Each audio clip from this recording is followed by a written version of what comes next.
ये कहानी है किरण की। किरण की माँ की मृत्यु 2 वर्ष पहले हो चुकी है। तब से किरण और उसके पापा ही अकेले रहते हैं।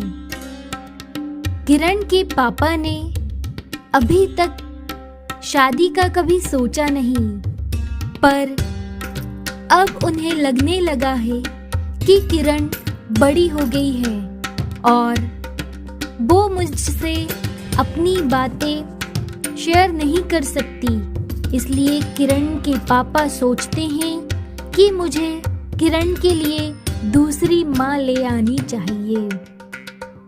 और किरण के पापा की भी ऐसी कोई ज़्यादा उम्र नहीं थी, वो आज भी जवान ही लगते थे।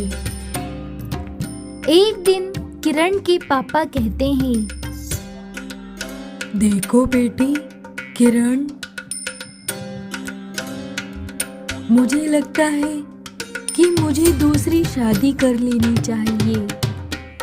तुम्हें एक माँ मिल जाएगी। माँ भले ही नहीं सही, पर तुम्हें एक साथी मिल जाएगा। तुम घर में दिन भर अकेली रहती हो, मैं काम पर चला जाता हूँ। मुझे हमेशा तुम्हारी चिंताएं सताती है। डर लगता है कि तुम घर पर अकेली हो। पापा, आप मेरी चिंता मत कीजिए, मैं एकदम अच्छे से हूँ और डरने की क्या बात है। सारे पड़ोसी बहुत अच्छे हैं, एकदम परिवार की तरह। पर हाँ, अगर आपको एक साथी की ज़रूरत है तो आप शादी कर लीजिए। अभी आपकी इतनी उम्र नहीं है, आप इतना लंबा जीवन अकेले कैसे निकालेंगे। मैं तो चाहती ही हूँ और आपसे कब से यही बात कहना भी चाहती थी, पर मैं कह ना सकी। पापा, आप शादी कर लीजिए। अगर कोई लड़की है तो बताइए। हाँ बेटी किरण, तुम्हारे गांव वाले चाचा जी ने एक लड़की का मुझे बताया है। लड़की ज्यादा बड़ी भी नहीं है, तुमसे 5-7 साल बड़ी है बस। उसकी किसी कारण से अभी तक शादी नहीं हुई है। चाचा जी बता रहे थे लड़की अच्छी है। मैं सोच रहा हूँ उसी से शादी कर लेता हूँ। चाचा जी कह रहे थे मंदिर से शादी कर लेंगे, कोई तामझाम नहीं करेंगे। ठीक है पापा, आपको जैसा ठीक लगे आप वैसा ही कीजिए। कुछ दिन ऐसे ही बीतते हैं और एक दिन किरण के पापा एक डिम्पल नाम की लड़की से शादी कर उसे घर ले आते हैं। डिम्पल दिखने में बहुत ही खूबसूरत है और उसकी उम्र भी लगभग किरण के बराबर ही है। किरण के पापा किरण से कहते हैं, बेटी किरण, ये तुम्हारी माँ है। इसका नाम है डिम्पल। देखो, डिम्पल एक अच्छी लड़की है। वो तुम्हारे साथ बहुत अच्छे से रहेगी। तुम्हें भी उसकी सारी बातें माननी है और उसे माँ नहीं तो सही अपनी सहेली समझना। ये कहकर डिम्पल और किरण के पापा कमरे में चले जाते हैं। और फिर अगले दिन सुबह, अरे माँ, आप उठ गई? आइए आइए ना, बैठिए। तुम्हारे पापा चले गए हैं क्या? हाँ, पापा तो कभी के चले गए हैं। अच्छा, और ये क्या तुमने माँ माँ माँ लगा के रखा है? मैं कोई तुम्हारी माँ हूँ? खुद को देखा है कभी आईने में? तुमसे तो छोटी ही लगती हूँ मैं। खबरदार अगर तुमने आज के बाद मुझे माँ माँ माँ कह के बुलाया। जी ठीक है। और ये क्या, बढ़िया यहाँ पे आराम से बैठी हो? जाओ जाके मेरे लिए चाय लेके आओ। जी, लाती हूँ। डिम्पल चाय का एक घुट पीती है और कहती है, ए लड़की, ये क्या? तुम्हें कोई अकल वकल है या नहीं? चाय का कप उठा के ले आई बस, साथ में कोई बिस्किट, नाश्ता, ये सब नहीं आता तुम्हें? क्या करोगी तुम दूसरे घर जाकर? नहीं नाश्ता बना सकती थी तो कोई बिस्किट ही ले आती। क्या तुमने सुबह से नाश्ता नहीं बनाया कि तुम मेरा इंतजार कर रही थी उठने का कि मैं बनाऊंगी? सोचना भी नहीं, मैं कोई काम को हाथ नहीं लगाऊंगी। आई बात समझ? सारे काम तुम्हें ही करने होंगे। अभी मेरे लिए जल्दी जल्दी नाश्ता बनाओ और फिर खाने की तैयारी पे लग जाओ। और उसके बाद मेरे कुछ कपड़े भी धोने के हैं, वो भी तुम्हें ही धोना है। आई बात समझ? जी माँ, मैं सब कर लूंगी। हाँ, पर मेरी एक बात तुम कान खोल कर सुन लो। अगर तुमने ये सब तुम्हारे पापा को बताया तो फिर तुम्हारी खैर नहीं। जी, मैं नहीं बताऊंगी, आप चिंता नहीं कीजिए। चिंता मुझे मेरी नहीं है, चिंता तुम्हें तुम्हारी होनी चाहिए। अगर तुम्हारे पापा के कान में कोई भी बात पहुंची मेरे खिलाफ तो फिर तुम्हारा जो हाल होगा वो तुम भी नहीं सोच सकती। आई बात समझ? अब जाओ, जाकर काम में लग जाओ। किरण सारे कामों में लग जाती है और दोपहर के 3 बजे सारे काम निपटाकर किरण आराम करने के लिए लेटती है। तभी डिम्पल वहां पर आ जाती है। वाह, आराम हो रहा है। महारानी, उठ जाओ, या दिन भर बस सोते ही रहोगी? तुम्हें कोई काम धंधा नहीं है? माँ, फिर मुझे माँ बोला तुमने? मेरा नाम नहीं ले सकती तो आप तुम करके बोलो, मुझे माँ बोलने की जरूरत नहीं। आई बात समझ? ये आखिरी बार बता रही हूं मैं तुम्हें। जी, वो मैंने सारे काम कर दिए थे, मैं थक गई थी तो थोड़ा सा आराम करने लगी थी।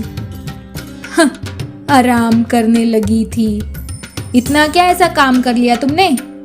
2-4 कपड़े धो लिए, 2 लोगों का खाना बना लिया, उतने में तुम थक गई? माँ,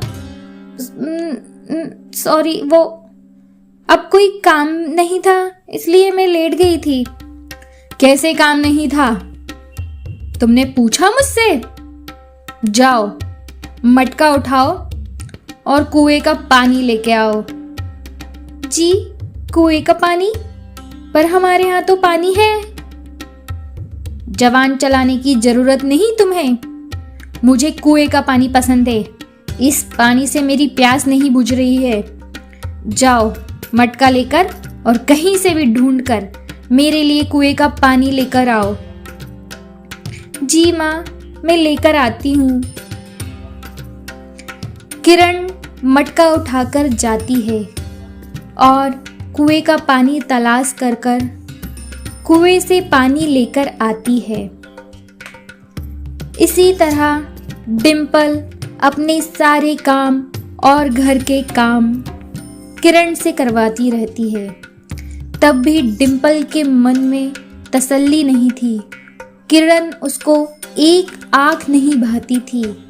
डिम्पल ने एक दिन किरण को घर से बाहर निकालने का प्लान बनाया और उसने अपना सोने का हार किरण के कमरे में छुपा दिया और राजेश के पास जाकर बोली, राजेश, देखिए ना, मेरा सोने का हार नहीं मिल रहा। मेरी माँ ने कितने प्यार से मुझे दिया था, मैंने पूरा घर ढूंढ लिया पर मुझे कहीं नहीं मिल रहा। अरे डिम्पल, तुम परेशान क्यों हो रही हो? हार कहाँ जाएगा, घर में ही कहीं पड़ा होगा। आप ये कैसी बातें कर रहे हैं? घर में कहीं पड़ा होगा? मेरा हार मुझे चाहिए। मैंने देखिए सारी घर की तलाशी ले ली है, बस किरण का कमरा नहीं देखा।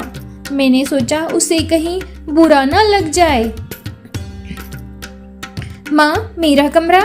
मैंने आपका हार नहीं लिया। आप ही देख लीजिए राजेश, मुझे लग रहा है कि एक बार देख लेना चाहिए किरण का कमरा भी। हाँ हाँ, क्यों नहीं, चलो देख लो। मेरी बेटी क्या तुम्हें चोर लगती है? सभी लोग किरण के कमरे में जाते हैं। डिम्पल आगे आगे जाती है और बेड के पास जाकर कहती है, देख लिया आपने अपनी बेटी की करतूत।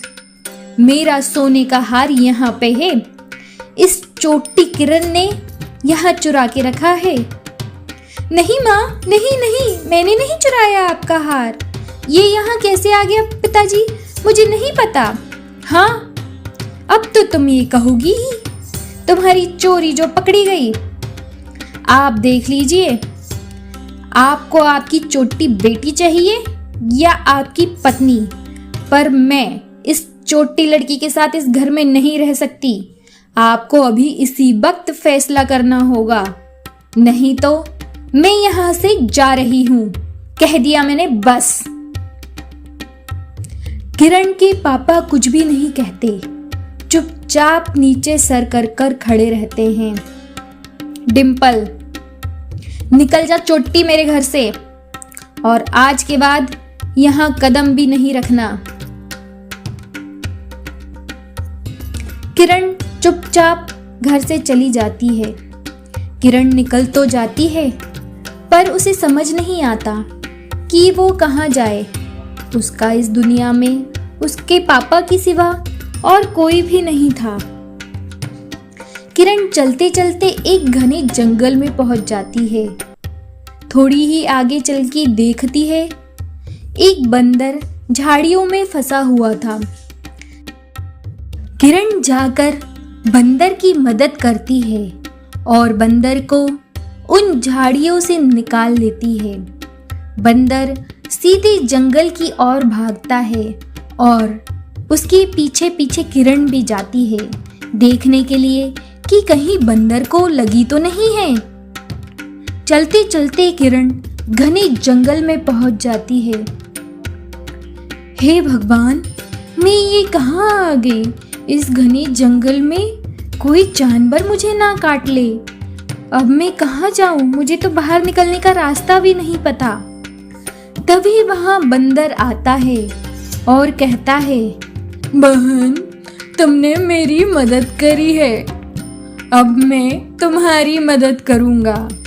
मुझे पता है तुम्हें जरूर तुम्हारे घर से निकाल दिया, इसीलिए तुम इस घने जंगल में आई हो ना।